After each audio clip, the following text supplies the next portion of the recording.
And let's begin with the latest NBC News poll that shows Donald Trump expanding his lead in the 2024 Republican primary, despite facing federal charges, among other legal problems. And while the former president remains popular among Republicans, just over 1/3 of all registered voters view him positively.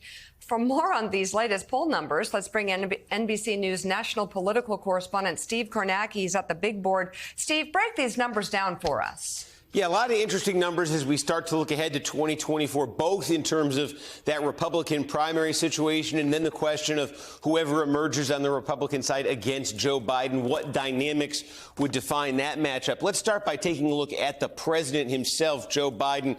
The bottom line number here when it comes to his job approval rating in our poll, 43%. This is pretty much where it has been for a while for Joe Biden. Last time we took a poll was back in April. Biden was also at 43% then.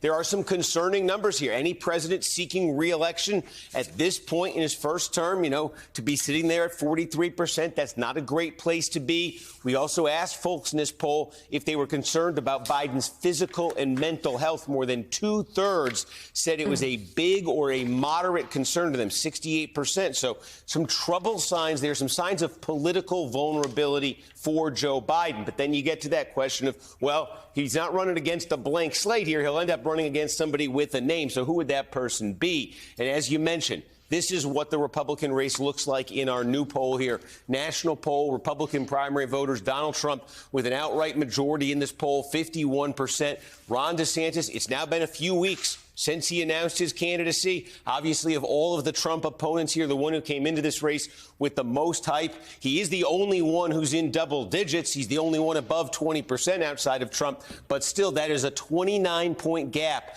between Trump and DeSantis. And it really is notable when you go back to the very beginning of this year, our polling from this spring, other polling from back in January, December last year, in the wake of that 2022 midterm election, there were polls that had this Trump-DeSantis race much closer. There were even some polls out there about 6 months ago that had DeSantis ahead of Trump. So things have changed on the Republican side in favor of Donald Trump. And there is, as yet, no sign of DeSantis reversing that trend and getting right back into a single-digit race with Donald Trump. In fact, we took it one step further in this poll, and we asked folks, let's take all these other names out of it here. Well, actually, I should show you, first of all, these are just the positive, negative scores. It is notable. DeSantis remains popular.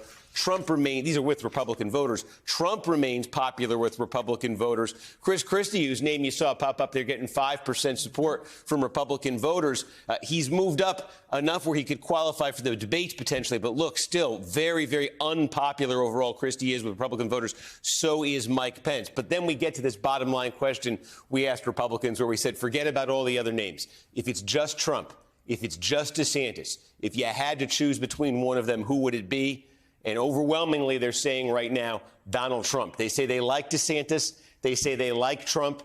They say they strongly prefer at this point Trump to DeSantis to be their nominee. So if Donald Trump, and take a look here, you mentioned the positives and negatives. Now we're looking at general election voters. What would that set up for the general election? Well, Joe Biden, higher negatives than positives. Under 40% positive. But DeSantis, starting to get very well known outside the Republican Party, high negatives, just 30% positive. Donald Trump, 56% negatives, just 34% positive. Nobody's popular on this list, but the least unpopular on this list.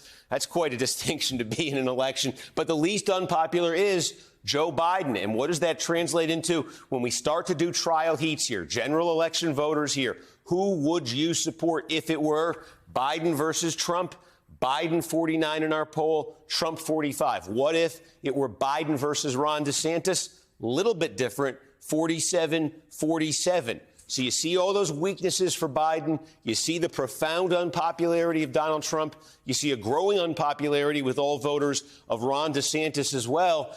And what you're looking at here, at least in our poll, there is a slight difference. DeSantis doing a little bit better against Biden than Trump is. That could make all the difference in the world when it comes to a close election, just a difference of a couple points like that. And while Trump is behind Biden by 4 points in our poll, just bear in mind, the margin was 4 points in the popular vote in the 2020 presidential election. But in the Electoral College, All right. Trump still came within 44,000 votes of getting reelected in 2020, despite losing the national popular vote by a margin that looked like this. So the bottom line, I think Biden remains a very vulnerable incumbent.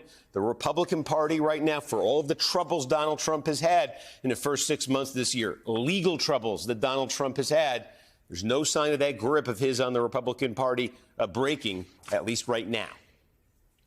Steve Kornacki, thank you very much for bringing us those polls. Let's dive